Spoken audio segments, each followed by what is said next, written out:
You got it, Chris.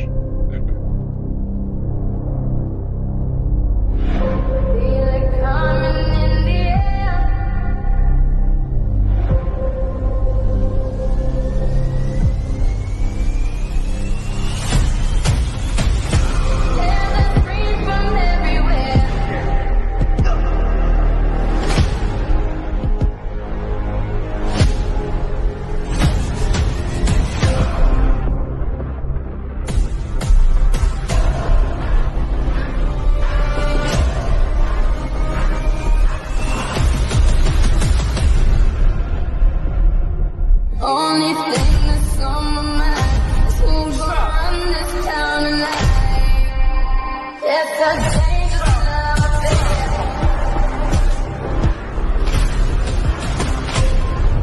Who's gonna run this town tonight? Yeah, I said it, we are. This is Rock Nation. Pledge your allegiance.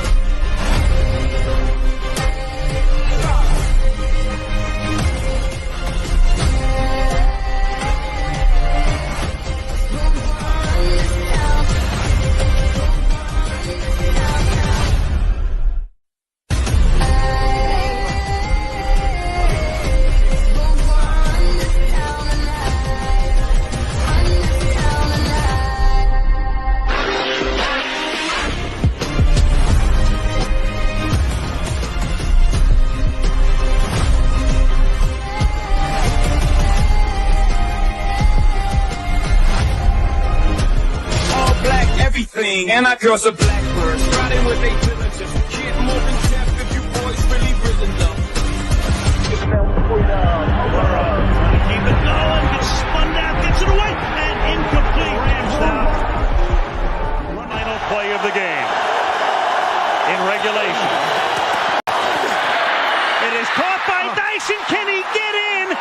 No, he cannot.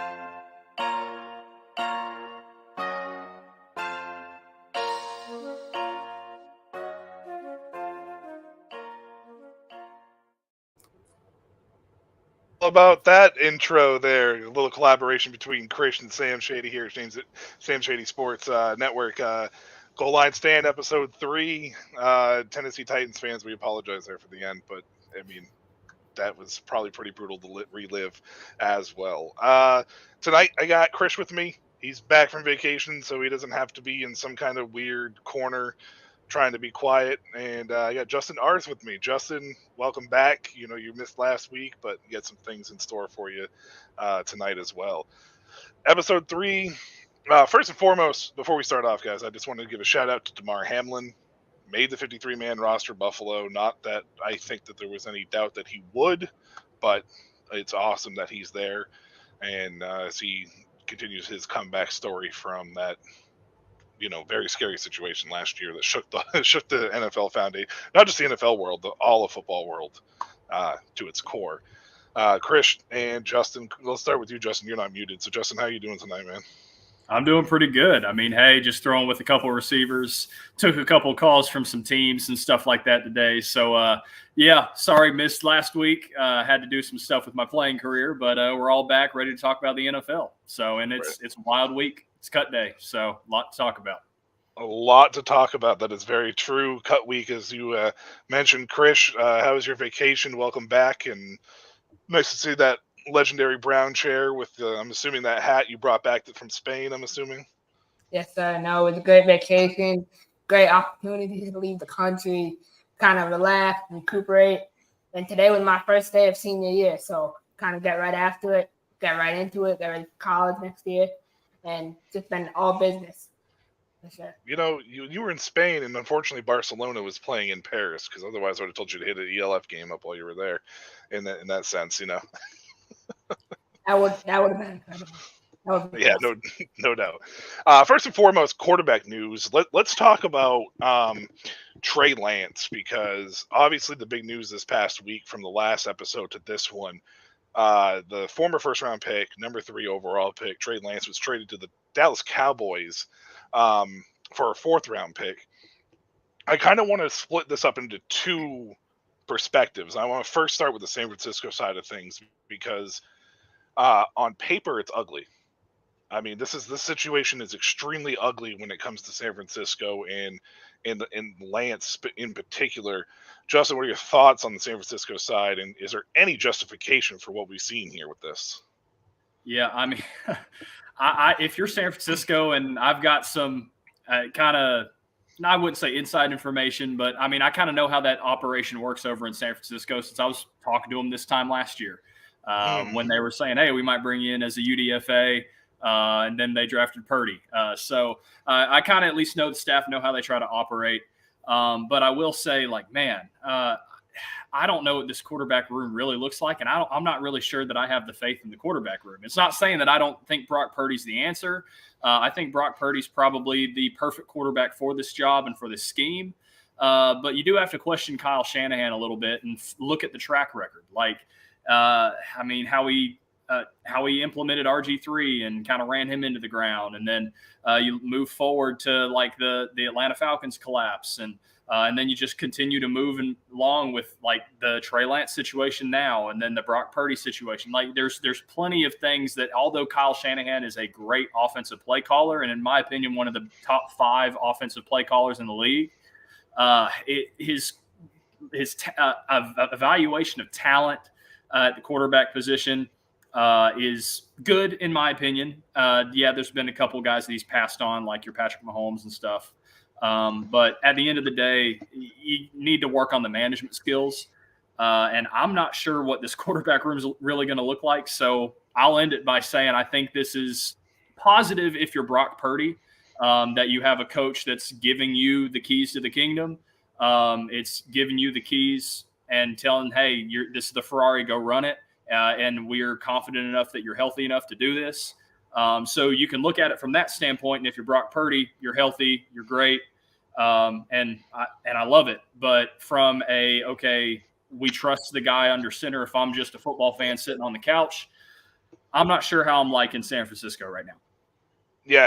And shout out to Niner Nuts, who through the Shady Sports Network as well focuses team specific to the San Francisco 49ers. There's more on that information with them. They do cover this a little bit more in depth than we do. So if there is something here that you don't necessarily get the gist of, you can always head over to one of their shows. They did talk about this not too long ago. Krish, from a San Francisco standpoint, or, from a standpoint for you as a fan of football, what are your take from a San Francisco side of this? It all comes down to the evaluation process at the end of the day. When you draft a guy, you're supposed to invest in them 110%, especially when you draft them in the first top 5. I look at the NFL draft, 32 picks. Out of those 32 picks, about 6 to 7 each year pan out and have semi-successful careers. 3 or 4 might have quote-unquote Hall of Fame status careers. The other 3 will have good, respectable careers, right? When they drafted Trey Lance, I don't feel like they were 110% on him. I actually, for my I wrote an article about Trey Lance versus Mac Jones and how hard of a decision that was for them. I think Kyle Shanahan wanted Mac Jones and the front office wanted Trey Lance. It was some disagreement they had. So right off the bat, you have that disagreement. Things are already going to start off rocky. I think another thing for me is I love the trade for the Dallas Cowboys. Jerry Jones is trying to create their future with Trey Lance, so he doesn't have to go out and draft another quarterback. Worst comes to worst, we draft another quarterback late, 6th, 7th round, try to get a steal if Trey somehow doesn't work out. But I think the biggest thing with Trey Lance, it comes down to attitude. I don't know Trey personally, but I remember last year he had some off-the-field issues going on. I think you kind of need to look at it from that scope. How is he going to do in a city like Dallas? Is he going to be like, the type of guys Dallas has had in the past, and they're all about giving people second chances. But I'm just excited for Trey, and I hope he takes full advantage of this new opportunity. I'll touch on my Dallas thoughts here in a minute, but I have a lot here to unpack with San Francisco from a standpoint of one of my closest friends is a San Francisco fan. My old boss is a San Francisco fan, so I'm surrounded a little bit by San Francisco fans that I talk to still pretty much every day. And the 49ers spent 3 first-round picks and a 3rd-round pick to move up from 10 to 3, to take a guy that now, looking back at it, you have to question whether or not they were all in on him. When Trey Lance came out in the draft, he was definitely a project. So San Francisco made sense because they had Garoppolo in the situation. You knew that he was a project. They could wait on him. They could do this. But as Justin brought up with RG3 and Kyle Shanahan dealing with back with the Washington days, this style of running quarterbacks, the running quarterbacks or the quarterbacks that can run, are not Kyle Shanahan's strong suit. He has very little success with them because he ends up running them into the ground. Trey Lance started 4 games for San Francisco. If you're going to tell me that the 3rd overall pick that you spent 3 first-round picks on, that you can evaluate him based on 4 games because of injuries and everything else that happened, but stick with Jimmy Garoppolo for as long as you did and deal with those injuries, there is something there that is disconnected. And whatever that disconnection comes from, whether it's Kyle Shanahan or John Lynch in the front office, something is amiss there, because you absolutely set this franchise back. Because here's the truth. Brock Purdy, in his production, as Casey, from Facebook pointed out, compared to his pay as his ticket for him to stay, sure. But he had a 5-game stretch, all with Christian McCaffrey. The numbers were improved once the trade happened for Christian McCaffrey. Yes, Purdy was better than Garoppolo. I don't think there was any doubt about that as far as it was last year. But once CMC got into San Francisco, that offense was completely different. And when you have Debo on the field, you have Brandon Ayuk, who I think is the best wide receiver on the field. I think Debo's the best playmaker. Well, best playmaker at wide receiver. And then you add CMC to that mix. You can have any quarterback. Kyle Shanahan has, in my opinion, this thought process that the quarterback has to be this elite athlete in his offense when it actually doesn't have to. He had success with Matt Ryan. He had success with Jimmy Garoppolo. Those are not quarterbacks that are this elite athlete. I think in his mind, he needs that elite athlete to run his offense when he doesn't need that. And now they were like, oh, well, maybe we made a mistake with Trey Lance. Let's move on.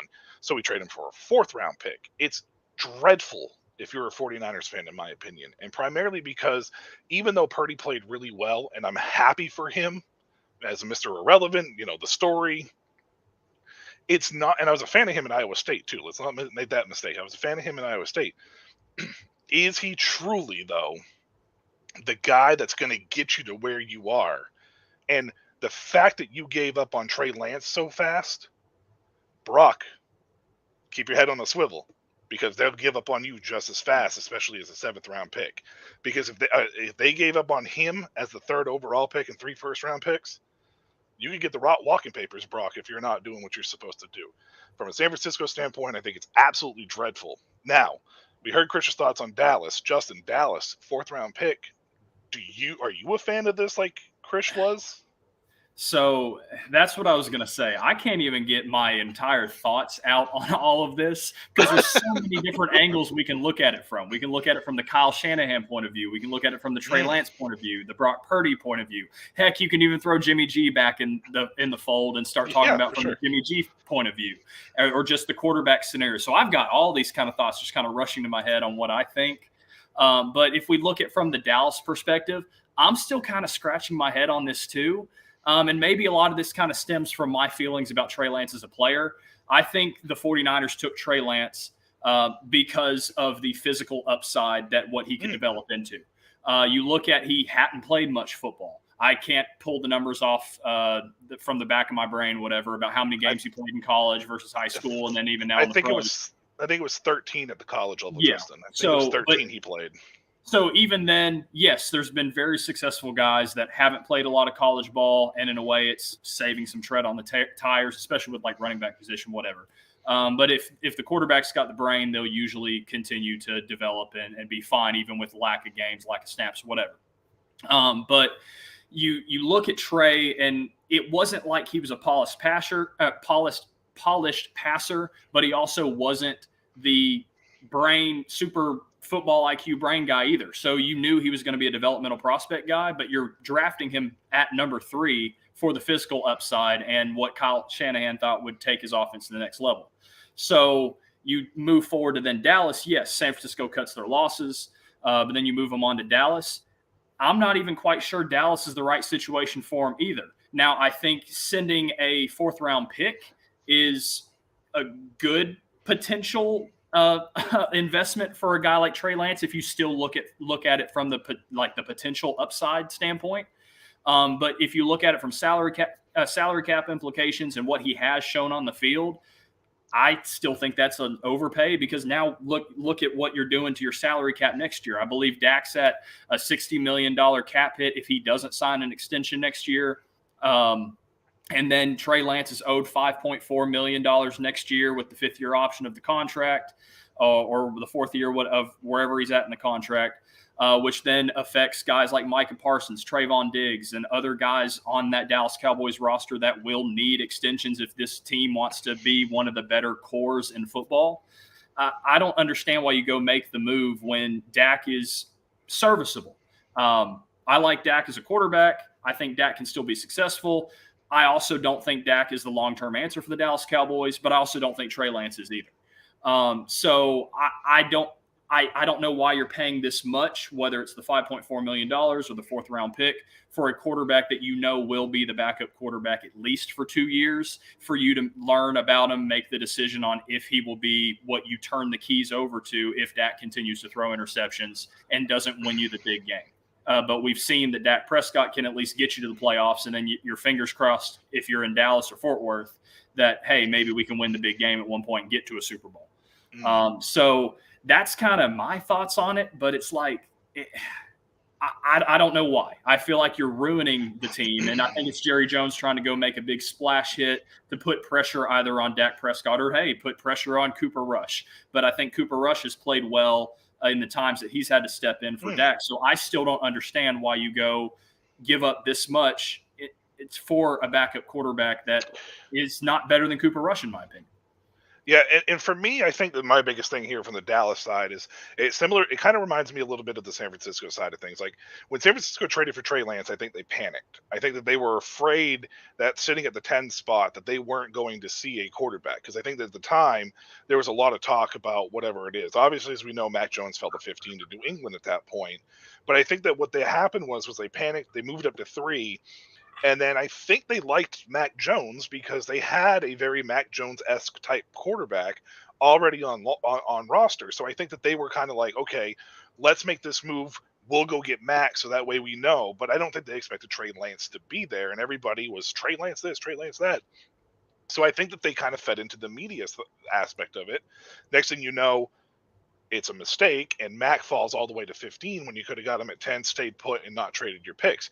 Dallas here, on the flip side, in my opinion, feels very much like a panic move for a 4th-round pick for a guy like Trey Lance. It makes no sense. You just signed Dak to an extension. Last year? 2 years ago? Whatever it was, last year? Yeah. And you just signed him to an extension, and now you go out and get a guy who, even though his value may not be as high, he's still a fairly big value guy because he was a 3rd overall pick. You can't forget that. So you make the splash to trade a 4th-round pick, like you said. Now you have to deal with the option side of things. You already have a contract with Dak under wraps for the next few years. But the problem is, for me, it sends the wrong message to Dak. Last year you were a guy. This year, maybe not. Like that doesn't. I mean, competition strives, yes, but when you are a quarterback and you are being told constantly that you are our guy, and then you go out and get a guy who has the physical tools to be able to be a successful quarterback at this level. He just needs the right situation. And you bring him in. Yeah, sure, it's a low risk, option, but what are you really truly doing? Yeah. You're not really doing anything to help him, and he's not helping your team sitting on the bench, in my opinion. Dallas, I think Jerry Jones has just fallen in love with the concept and the idea of, like you said, the big splash, the big name. It reminds me of the owner from the Draft Day movie, the Cleveland Browns, when he says people pay to get wet. It just literally, that's what Jerry Jones reminds me of at this point. And sure enough, it created a lot of talk. One of the parts that was missing in this situation for me is, like you said about Cooper Rush, is Dallas's problems aren't at the quarterback position. And the reason why that I felt like they panicked is because of the ankle injury that Dak went through 2 years ago. I think that they're worried that if he gets hurt again, it's going to be a problem. And I think they may have lost a little bit of faith with Cooper Rush. But I don't think quarterback is the problem in Dallas. I think it's the coaching staff. That's what I was going to mention. Yeah. In a way, I feel like this could even be a panic buy to continue to deflect away from Mike McCarthy. And Mike McCarthy, I feel like the game has passed him by. So, I mean, I hope this isn't the end we heard of Trey Lance, because he did come from a very run-heavy offense in North Dakota State. So he didn't really get a chance to show that he has an arm, but the guy has a cannon. He has a little bit of some accuracy issues, but I feel like that can be cleaned up with some really good coaching. It's just I don't know if Dallas is the right spot for it. Now, that's it there. Like I said, if you want to go over to Niner Nuts over there, Shady Sports Network, and you can get a little more in depth to the Trey Lance situation. Right now, we're just a bunch of fans talking. We don't really, we're not associated with San Francisco by any means. Follow them every day. No. Yeah. Chris, we are going to jump real quick over before we get into a division rival for San Francisco. I wanted to talk about your New England Patriots, because today with the cuts, there was some very interesting things that took place. So a couple days ago, they cut Trace McSorley. So we were like, yeah, Malik Cunningham's not going to be going to spring ball. I think he's going to stay on. He just came out and said that he wants to be versatile and diverse, and he wants to play all these positions. He doesn't want to have a label on it.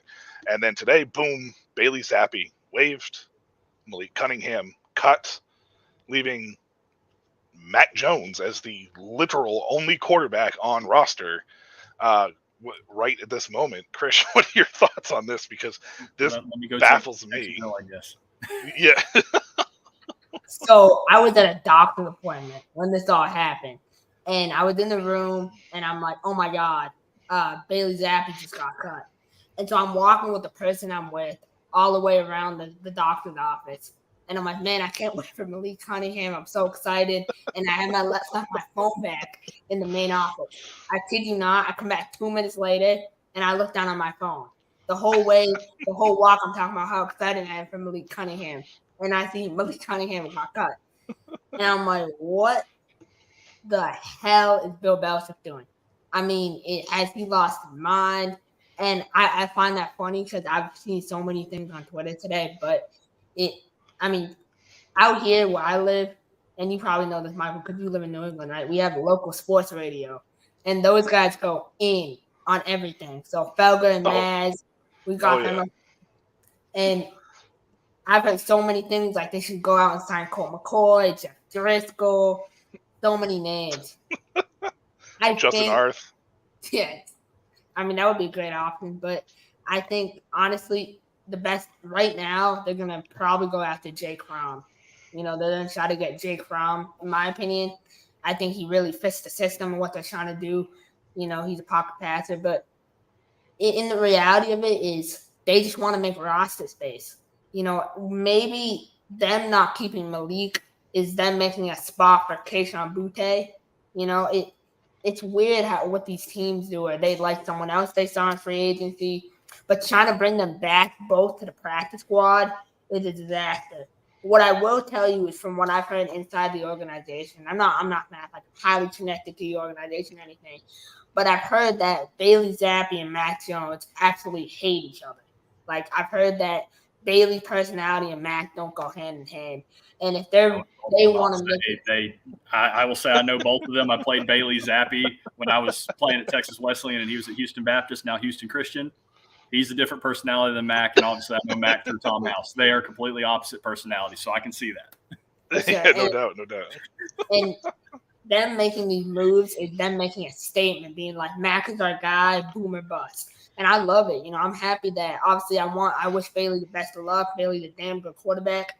He'll find his rhythm somewhere else, hopefully with the Arizona Cardinals, which we'll get to. But I'm excited. I'm not happy about Malik Cunningham at all. I'm mad that we cut Malik Cunningham. But I was really excited to see what he can do. But so I think the interesting thing here is I think I read it was Zappi was waived and Cunningham was cut. So if that's the case, then getting Cunningham back on the practice squad is going to be very, very hard. I will say real quick, and Justin, we'll get to your thoughts on this situation as well, but look for the Raiders. There could be a possible dark horse there, or even Houston. But I feel like the Raiders may be a little more in a situation where they're going to be kind of maybe looking for somebody to. But with the way Aiden O'Connell played, it's going to be very hard to really find a spot that Zappe has with a connection of sorts that's going to benefit him at all. Because there are some Patriots fans out there who thought Zappe was the best quarterback in that room. So. Yeah, Chris. I mean, it's true though. I mean, I know some up here that thought that as well. So, Justin, what are your thoughts on this? It's a very interesting strategy. I mean, it's not something that we haven't seen coming from the Patriots doing some sort of unorthodox thing. But what are your thoughts on this? This is odd. So. Yeah, and I may have a little bit different thought process than even what either of you have thought. I'm still surprised by the Zappe cutting and the Cunningham cutting. Obviously, knowing that Zappe was waived, there's obviously the bigger chance that if he goes through waivers, he would be back on the practice squad and then he stays in the building, whatever. But I honestly do feel like this is more of a maneuvering around and trying to play with the rule of now having that emergency quarterback spot. Yeah.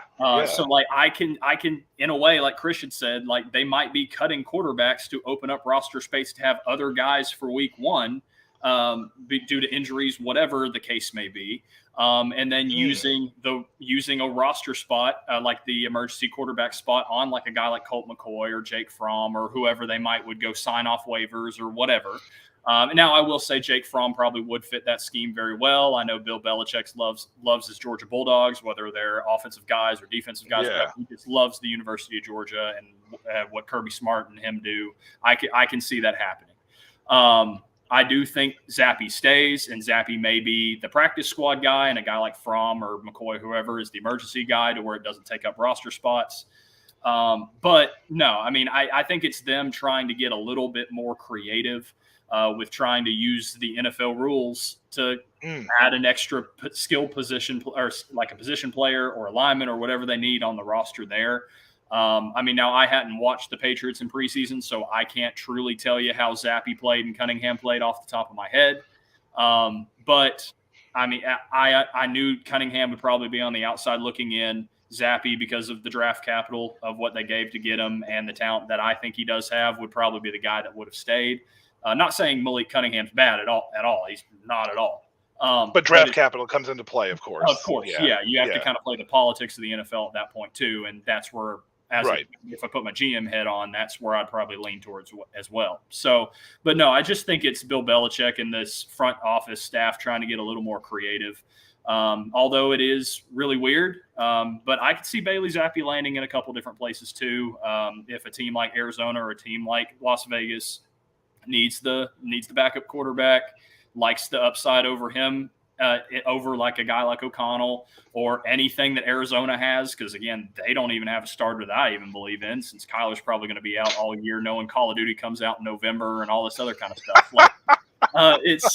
I mean, there's places for Bailey to go, and hey, even go back home to Houston. Might even be a thing. Go back up CJ Stroud, and if he fails 6 or 7 weeks in, then maybe they bench him to save him and throw Zappe in. Who knows? But there's a lot of different landing spots, I think, for a guy like Zappe or even Malik Cunningham. I did hear an interesting thought process. Was Minnesota, your Vikings, actually. Your shirt reminded me that I did hear that there's a possibility there, because I guess a lot of executives across the league do feel that Bailey Zappe played well enough in the starting role. In the one Patriots game I watched, the first half, he was really good. Malik Cunningham was just a lot more efficient with his legs, which is not a typical style that Bill O'Brien and Bill Belichick run. So it's not really surprising that Cunningham didn't really fit the system that they want to run there. As a quarterback side of things, just with Belichick's history of using players in different positions, I was a little bit surprised that they didn't capitalize on his versatility, whether it was quarterback, wide receiver, or even like a split out or whatever it may be, type of situation. And maybe they felt like he wouldn't have held up if they, had him touch the ball 12 to 15 times a game too. So who knows what happened there, but I definitely think they're getting creative. It's just very odd strategy with week one being a couple weeks away. I mean, granted, there's still time for room for things to happen. And obviously Zappe coming back possibly, or even maybe bringing back Cunningham, down the road, but just a very, very strange thing. Now, we talked about Arizona. I wanted to talk about Arizona specifically because they cut Colt McCoy, which was a surprise to me, even though it's a new regimen. They brought in Josh Dobbs, made a trade for him. Dobbs has a connection to the offensive coordinator. It's something that, a lot of these people you end up seeing, which as far as connections are concerned, that's the reason why players shuffle a lot or end up in spots and you go, huh? There's a connection there. It's now Clayton Tune and Josh Dobbs as the starter for week 1. Kyler Murray's not coming off PUP, will miss at least 4 games. There's internal grumblings that he may not come back at all this year. Krish, I'm going to start with you because we kind of took over there a little bit with you going, you're saying your thing with the Patriots. Arizona, it's a 2-part question.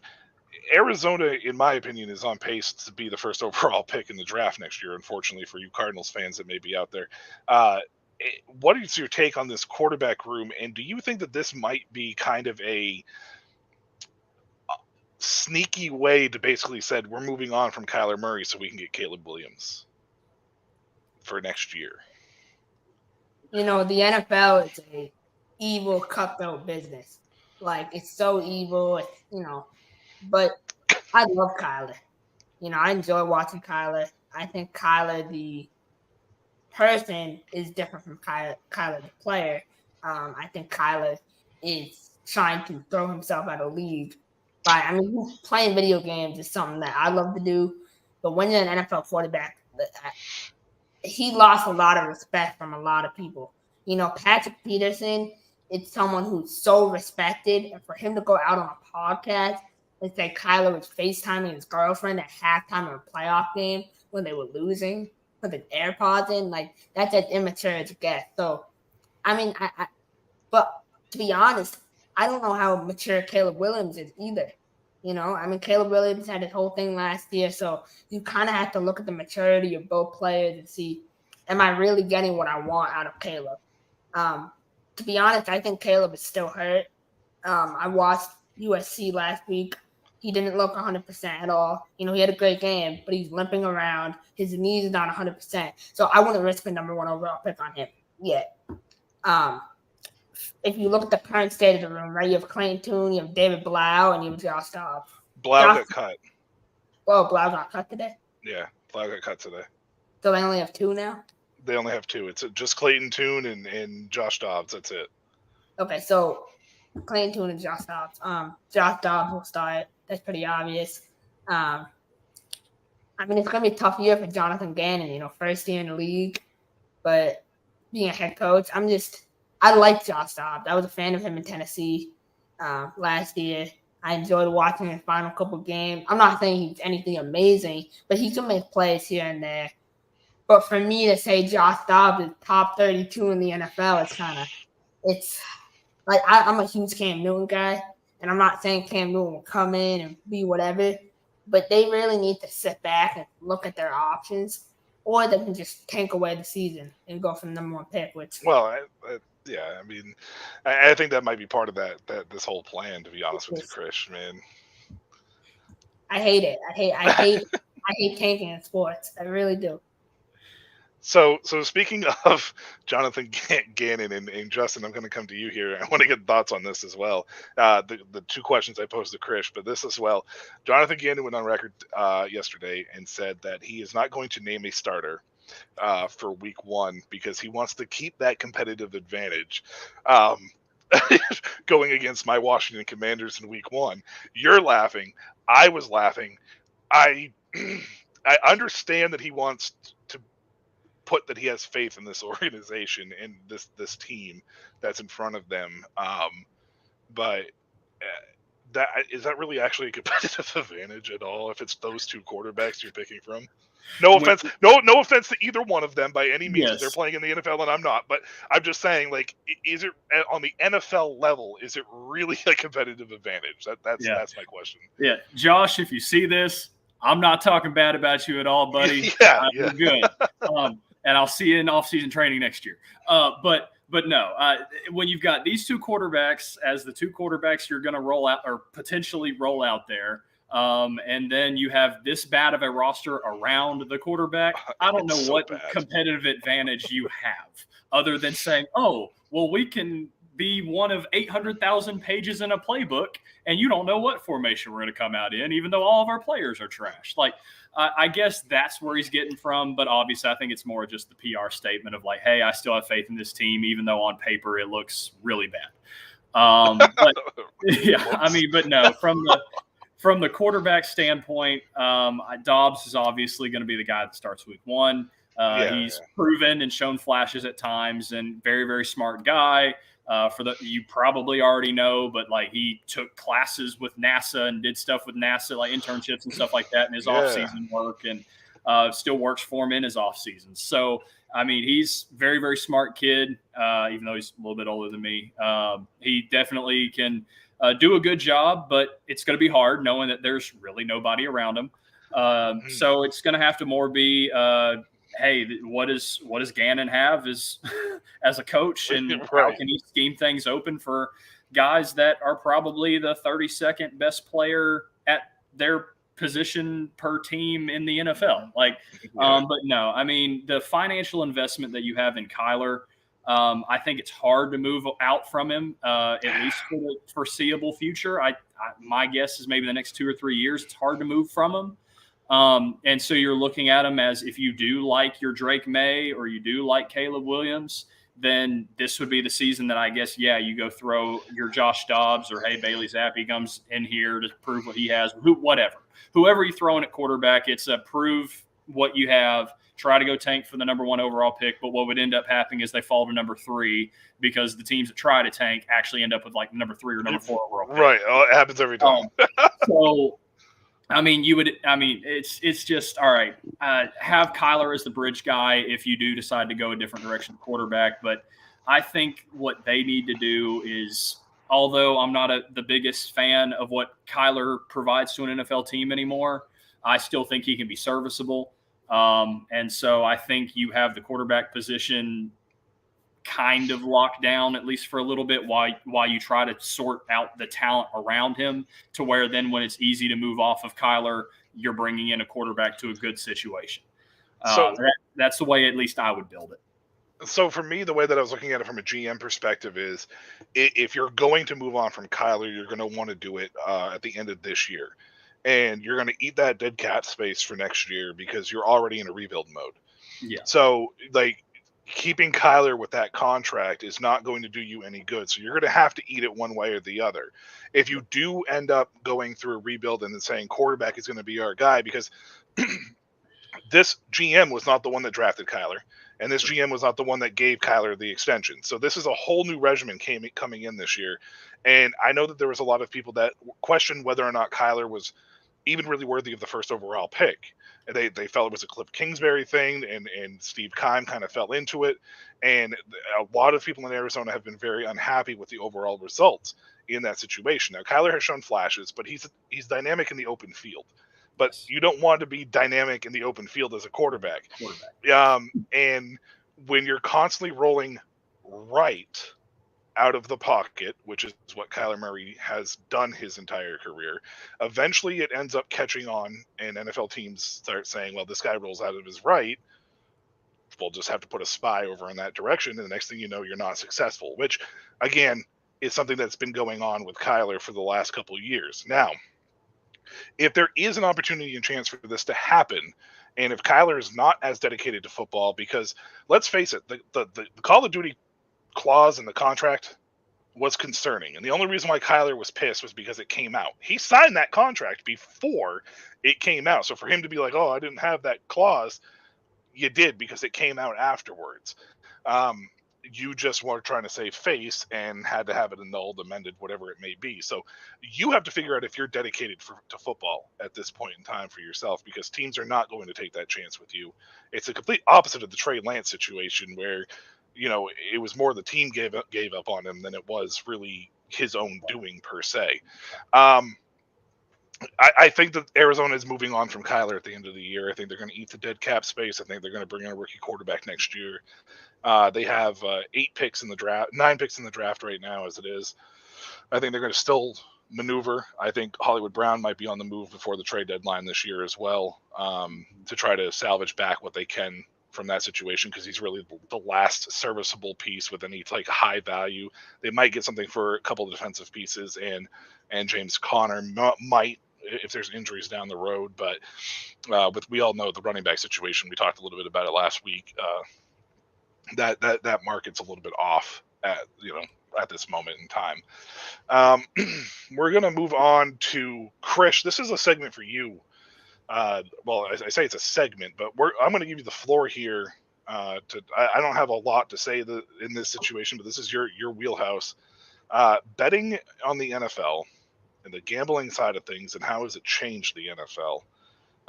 What are your thoughts with this, Krish? Because you're the one that's always asking me in the chat about the odds and stuff, and I place bets, but you do it on a different level than I do it. I'm DFS. I'm not, I'm daily fantasy. I'm not the betting on the game side of things like you are. So, what's your take on this? Yeah, a lot of people think because I'm 17, whatever.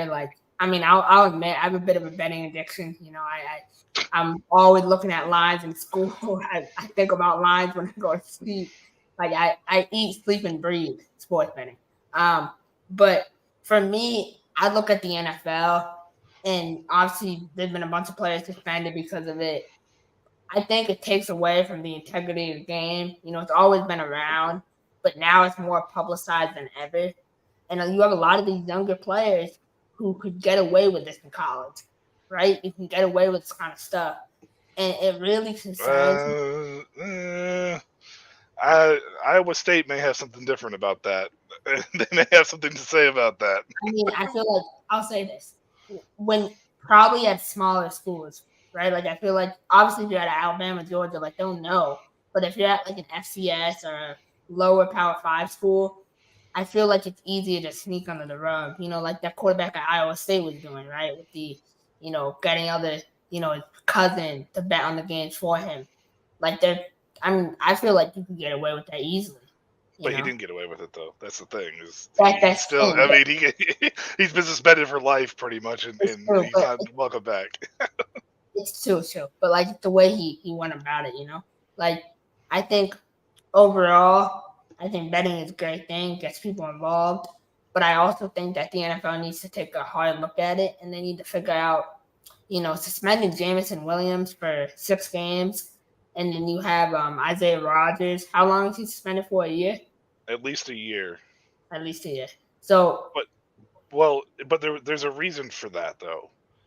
There was a reason some guys were suspended for 6 and some were suspended for the full year. The guys that were suspended for 6 were betting on games on NFL properties, but not betting on NFL games. The guys that were suspended for at least a year were betting on NFL games, sometimes their own teams.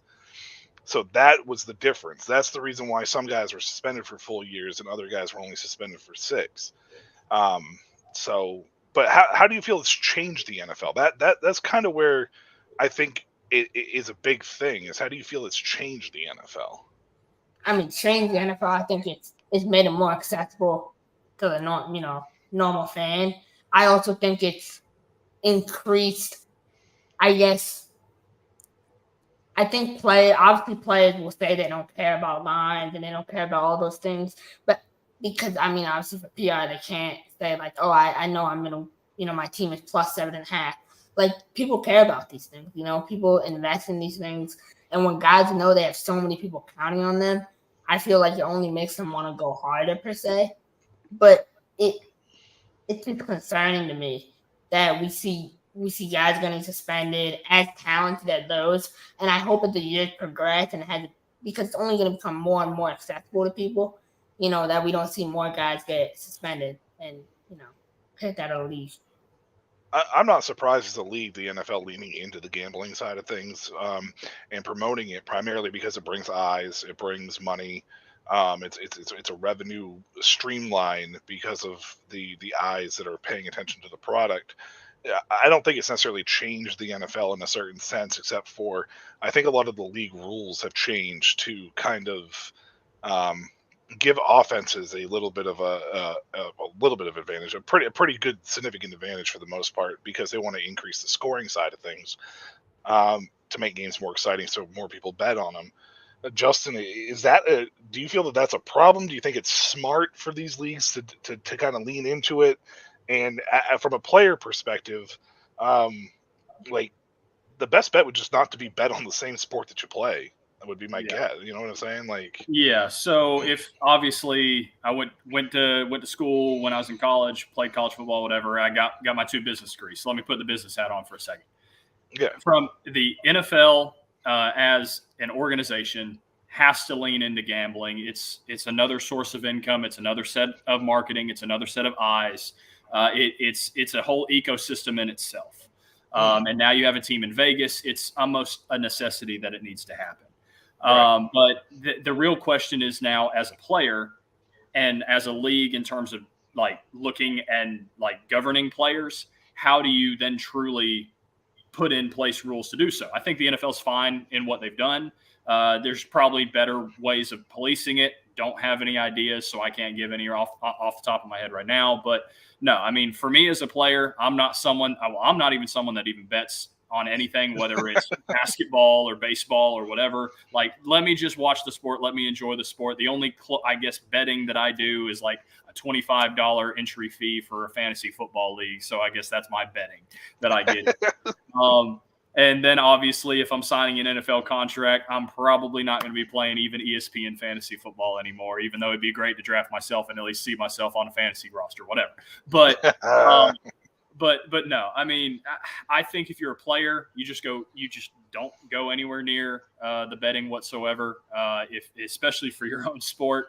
I mean, I just think there's too much at stake for that, and players need to be a whole lot more smart, or need to be smarter with these. And some of that just comes with education. So the NFLPA can maybe add in a course to take these guys through it and say, hey, like, here's the consequences of this. This is what it really does to you. This is what the addiction stuff does. Because I already do it with like the drinking and driving. They already do it with all these, the social media, all this other kind of stuff. And so maybe it's another course that the NFLPA creates for players to take in the off season, for incoming rookies to take to be a member in the NFL.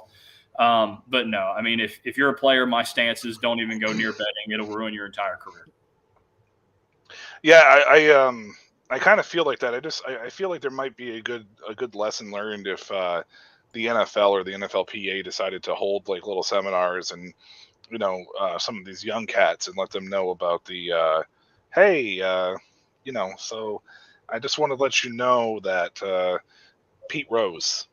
Yeah, just going to throw that out there. So I think that might be something that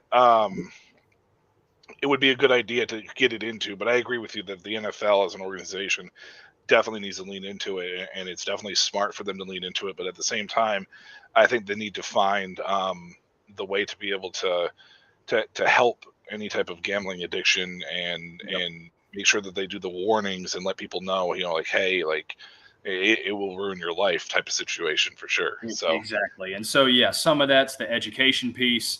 And I think the NFL's okay with this, but maybe even more stricter penalties, being able to make examples out of people.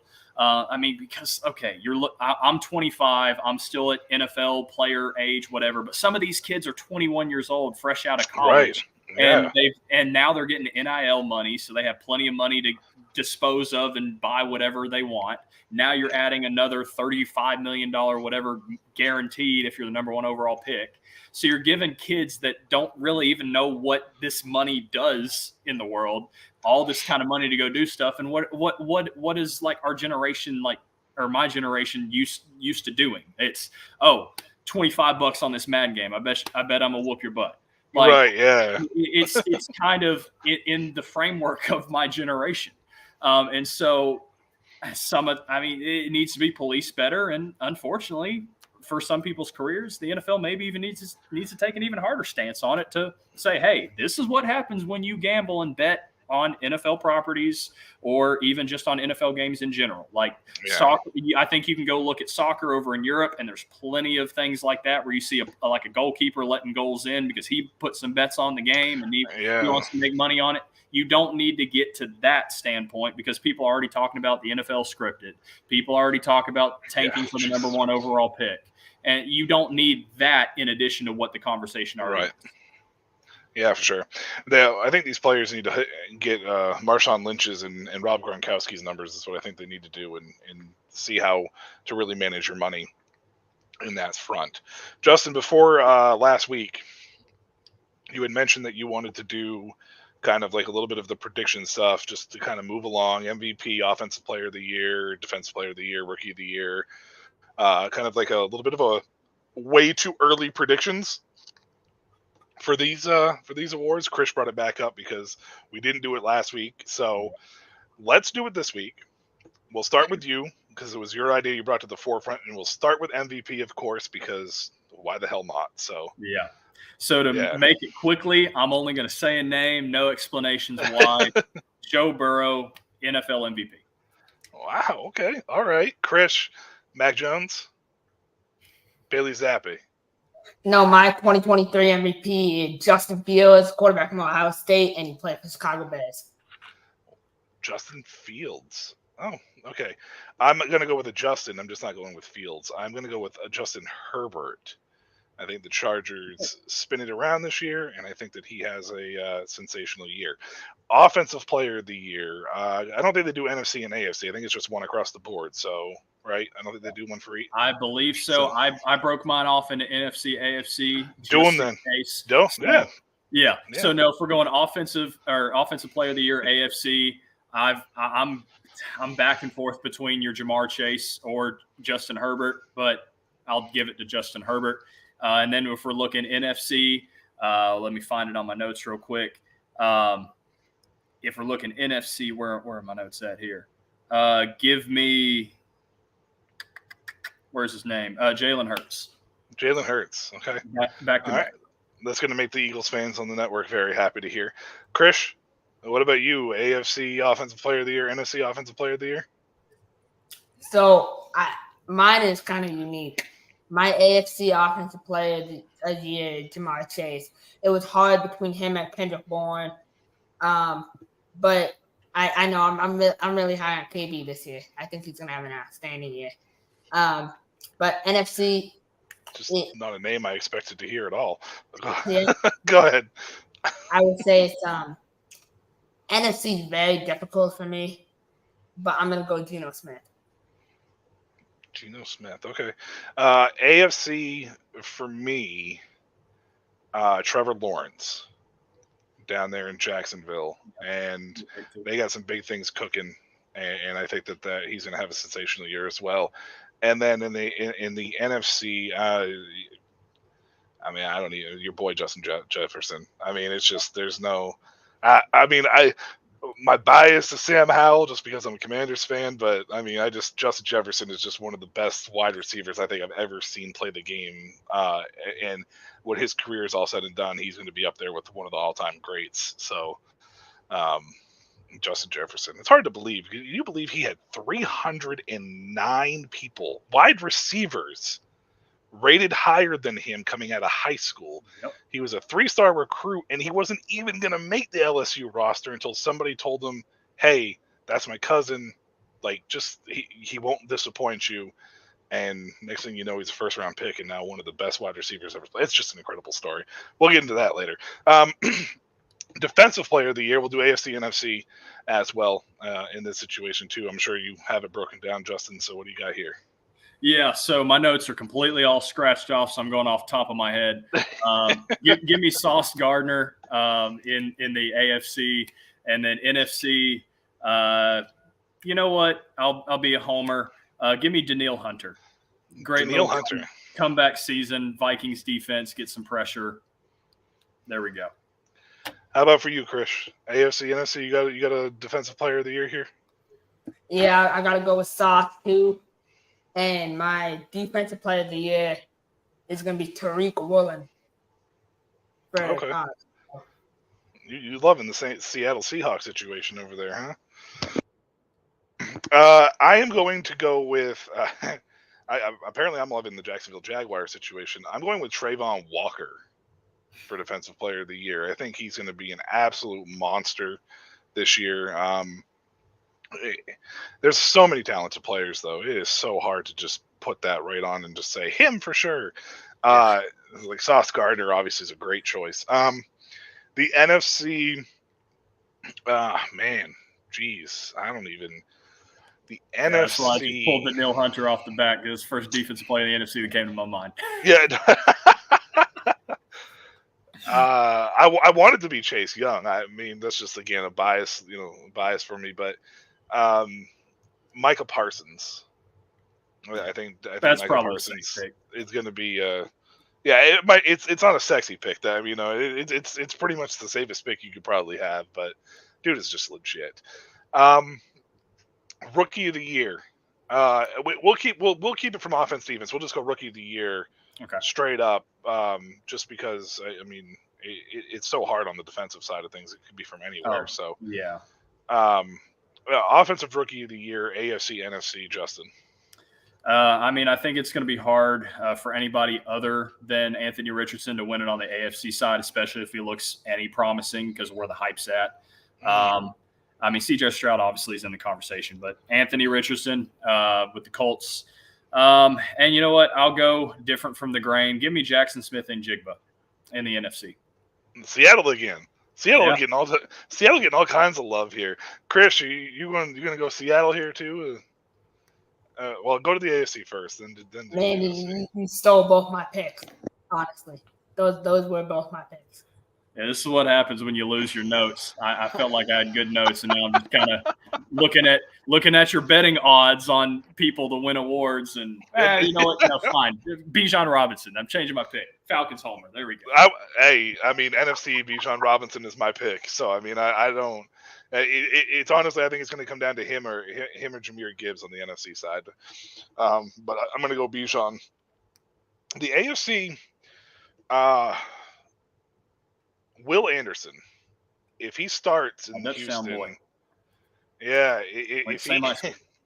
oh, did you guys? Nah, look at you. Yeah, he was a seventh grader and eighth grader whenever I was a junior and senior. So yeah, nice. If he sees the field, I think Will Anderson is an absolute monster, and I think a close second would be Jalen Carter. On the NFC side would be Jalen Carter. In Philadelphia, but I don't think he's going to see the field enough. I think they're going to do a rotation over there in Philadelphia, but he's definitely somebody to keep an eye on as well. Okay. I don't think there's anything else for tonight. Obviously there were some cuts that we kind of blended in the show there. Justin, do you have anything? Anything you want to say? No, I mean, the only other thing is if we're going through awards, the one pick that I do remember off the top of my head is comeback player of the year, as long as he made the roster, is DeMar Hamlin. So go ahead and get the award now.